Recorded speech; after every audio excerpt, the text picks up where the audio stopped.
Good morning mga idol, at ngayong umaga ay naglalakad-lakad ako dito sa parking upang mag-check ng mga electrical o ilaw dito sa bahay ng amo namin. At dito nga habang ako ay naglalakad palabas dito sa parking ay may nakita akong isang fluorescent light na hindi umiilaw. Dito nga mga idol, sa bahay ng mga amo namin ay ikaw na lang ang magkukusang gumawa ng iyong trabaho dahil walang nagbibigay dito sa amin ng job order. At kaya naman itong ilaw na ito for today's video ang aking gagawin.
At ngayon nga mga idol ay kinuha ko na itong hagdan upang umpisahan na itong pag-aayos ng ilaw dito sa parking. Dito nga mga idol, sa bahay ng amo namin sa umaga ay walang masyadong tawag sa amin at ikaw na lang ang kusang maghahanap ng trabaho na iyong gagawin. Pagka ganitong oras nga ay bihirang-bihira yung tawag sa amin dahil mga tulog pa naman yung mga amo namin. At kaya naman ako ay nagkukusa na lang na talagang gawin yung mga nakikita kong katulad nito na mga napupunding ilaw dito sa parking. At kung mapapansin nga ninyo sa mga video ko na ulit-ulit yung mga ginagawa ko dito sa bahay dahil nga ang trabaho ko ay isang maintenance dito. Sana kahit ulit-ulit yung content na ginagawa ko dito about sa mga electrical or maintenance ay suportahin nyo pa rin ang channel ko. Pero minsan naman ay mas mainam din na ulit-ulitin natin yung ganitong video upang matutunan natin yung mga bagay na ginagawa ko. At syempre para na rin sa bagong nakakapanood dito. At dito nga mga idol, sa ilaw na binaba ko ay napansin ko dito sa kanyang holder na medyo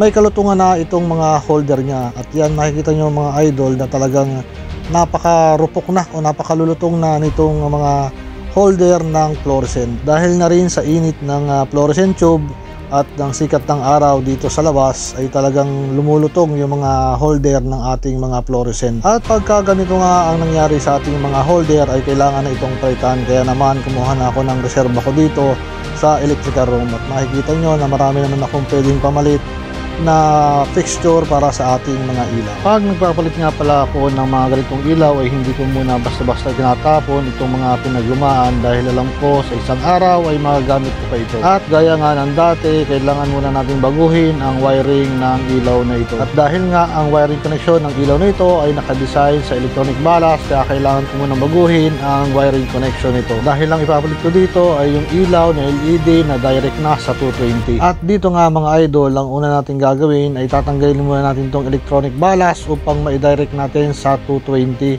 Ay puputulin muna natin itong mga wiring na nakakabit dito sa kanyang electronic ballast. At dito nga makikita nyo mga idol na pagkasamahin ko lang yung dalawang wire ng kanyang holder upang i-splice ito at ganoon din doon sa kabilang holder. Yung in-splice ko dito na mga wire na papunta sa kanan na bahagi ng ating holder, yon ang magsisilbing line 1 at yung sa kaliwa naman na ini-splice kong ito ay magiging line 2.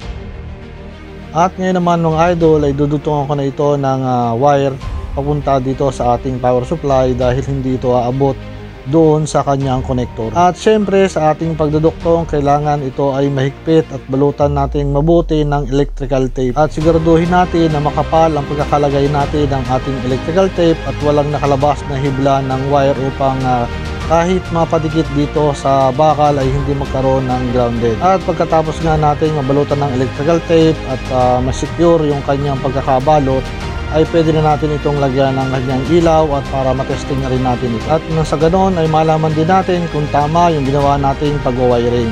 At dito nga ay makikita nyo na umiilaw na yung ating ginawang ilaw dito. At pagkatapos nga natin ma-repair ang ilaw na ito ay agad ko itong ibinalik kung saan natin ito tinanggal. At sa pagbabalik ko nga ng ilaw nito at sa kanyang connection ay pinatay ko muna yung kanyang switch upang wala nang dumaloy na kuryente dito sa aking ginagawa. Gaya din ng lagi ko sinasabi sa aking mga video tutorial about sa electrical, kailangan unahin natin yung ating safety upang maiwasan ang anumang aksidente. At lalo na sa mga ganitong posisyon ng ilaw na kailangan natin gumamit ng hagdan, kailangan talaga natin ng doble ingat lalo na at tayo ay mag-isang nagtatrabaho. Minsan kasi sa ating pagmamadali ay doon pumapasok yung aksidente o madisgrasya, lalo na at hindi mo pinapatay yung power source ng ilaw na iyong ginagawa. At minsan nga sa ating pagmamadali, hindi mo namamalayan na isang braso mo pala ay nakadikit na sa isang live wire dito at siyang magdudulot ng iyong pagka-aksidente sa iyong ginagawang trabaho. Kaya mas mainam talaga na patayin mo muna yung switch nito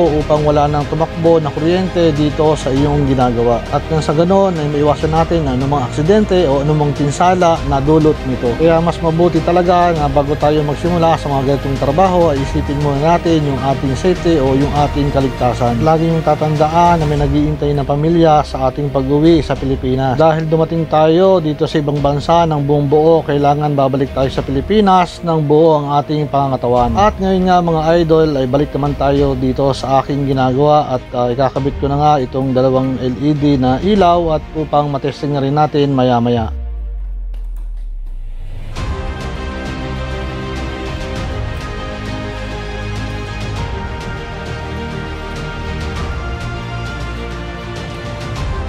Yan nga mga idol at maayos na uling gumagana itong ilaw na repair ko para dito sa park. At dito ay ibabalik ko na lang yung kanyang cover at pagkatapos nito ay pupuntahan ko naman yung isang punding ilaw doon sa may generator. Dahil kanina pagkuha ko nga ng hagdan ay may nakita ko doon isang punding ilaw at yun naman ang aking papalitan. So ayan nga mga idol at maliwanag na uli dito sa areang ito. Ito kasi yung area kung saan sila naglilinis ng mga sasakyan. So dito nga sa may generator, narito yung isang bulb na hindi umiilaw. So pipihitin ko lang ng kaunti yan at ayan gumagana na ulit.